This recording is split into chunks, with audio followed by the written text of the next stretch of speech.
Вы когда-нибудь задумывались, почему пираты в различных фильмах, сериалах, мультфильмах или романах носят серьги в ушах? Порой даже кажется, что наряду с классической повязкой на глазу, бандана и серьга в ухе являются неотъемлемой частью архетипического пиратского образа. И если повязка на глазу была редкостью, помогающей моряку заранее приспособиться к темноте одним глазом при входе, например, в трюм, неизвестно, правдивая ли эта информация, а закопанные клады сокровищ романтизированным вымыслом, то серьги в ушах пираты носили на самом деле и очень массово. Когда в каком-нибудь порту суровый мужчина носил серьги в ушах, то с большой вероятностью для окружающих он мог оказаться пиратом, а не простым моряком, и, скорее всего, им и являлся. По крайней мере, так утверждают некоторые историки пиратства, например, Гейл Селлинджер. Возникает логический вопрос: почему? Было ли это своего рода модным заявлением или чрезвычайно отличительной чертой в пиратском сообществе? Что же, истинный ответ немного разносторонний и имеет три различные причины, где мода стоит далеко не на первом месте. Но подробнее обо всем расскажем в нашей новой статье с использованием комментариев от уважаемых мировых историков. Причина номер один.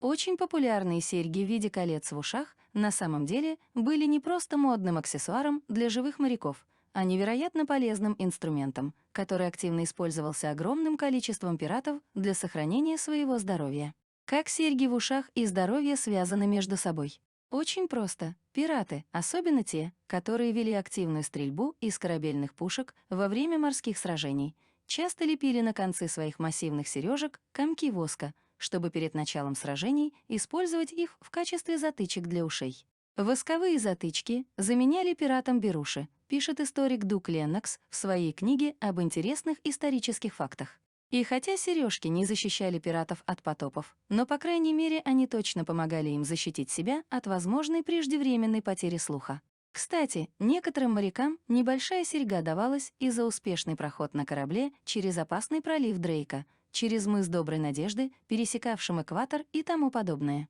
И если некоторые пираты и носили эту серьгу за свой профессионализм, то только в левом ухе, а в действительности таких опытных пиратов были единицы, ведь идти на необоснованный шаг, рисковать кораблем и своей жизнью было далеко не в почете у морских волков. Причина номер два.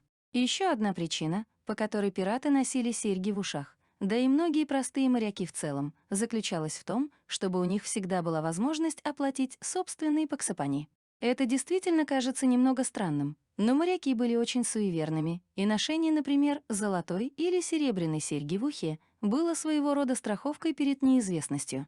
Поскольку золото и серебро во все времена были ценной валютой, то кусочек драгоценного металла, торчащего в ухе, был довольно надежным страховым полисом для моряка, который в любой момент мог и тонуть или и вовсе оказаться выброшенным после шторма на неизвестную территорию без каких-либо средств к существованию. А еще некоторые удлиненные серьги пираты могли использовать как импровизированный рыболовный крючок, чтобы в случае чего всегда можно было поймать рыбу. По крайней мере, такая информация присутствует в одном из исторических источников. По мнению историка пиратов Гейла Селлинджера, в этом мифе есть доля правды. Если бы вы были пиратом или вором, то вас бы никогда не поксапанили, а скорее бы повесили на всеобщее обозрение. Но если вы были пиратом и оказались найденным где-нибудь на берегу после кораблекрушения незнакомыми людьми или в любом другом месте, где никто не знает, что вы были пиратом, то, вероятно, у вас уже есть деньги на собственное достойное погребение, так как очень многие люди того времени уважительно относились к неизвестным мертвецам. Также в золотой век пиратства многие пираты просверливали отверстия в монетах и носили их как ожерелье. Они носили драгоценности на своем теле, запястье, в волосах или на шее, чтобы никто не мог украсть их кошелек. Многие археологи находили заксапонение пиратов именно с такими различными импровизированными украшениями, так что это не просто миф, подытоживает Селлинджер. Однако, насколько широко была распространена эта практика, неизвестно. Причина номер три. Помимо возможной причины к траксовке за погребение, серьги и украшения были символами восстания пиратов против всей системы правящего европейского класса.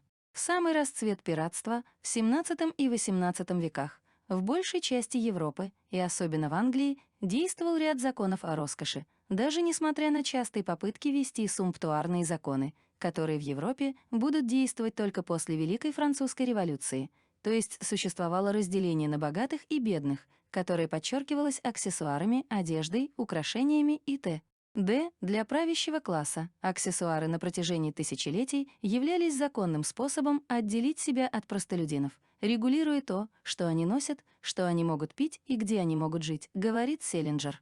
Законы предписывали вещи, вплоть до того, какие цвета люди могут носить, к какому полу можно носить украшения и в какие заведения не могут ходить простолюдины.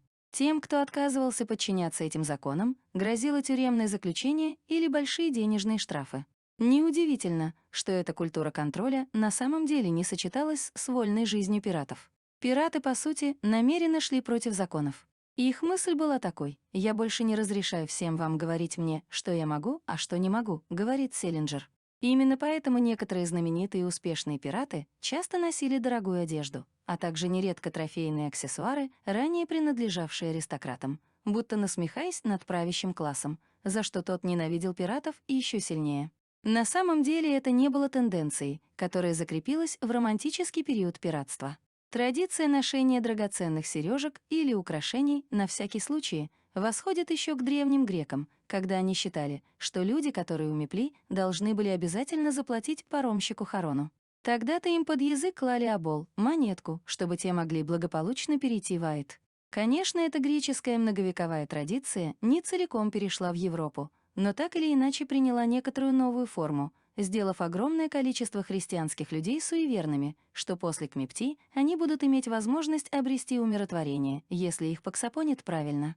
Когда мы слышим слово «пират», то представляем собой что-то культовое и сборное. Бугай с длинными волосами и бородой, в шляпе, возможно, с повязкой на одном глазу, возможно, с одной деревянной ногой, с попугаем на плече и обязательно с большим золотым кольцом, серьгой в ухе. Пираты прокалывали уши отнюдь не из декоративных побуждений, поверьте. Материал расскажет, зачем на самом деле пираты носили серьги в ушах. Практические соображения. Крылатую фразу «все свое ношу с собой» знают все. Именно этим правилом часто руководствовались пираты, судьба которых часто зависела от случая. Кораблекрушение, плен и другие неприятные ситуации в жизни морских разбойников не были редкостью.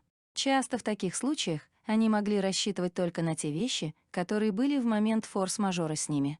Золото всегда было в цене, поэтому, оказавшись вдали от товарищей и сундука с пожитками, пират всегда мог продать серьгу или обменять ее на что-то нужное. Разумеется, чем тяжелее и изысканнее было украшение, тем больше за него можно было выручить. Также важно и то, что предмет, который носится непосредственно на теле, труднее похитить. А еще испанские носили серьги из серебра, чтобы проверять качество воды.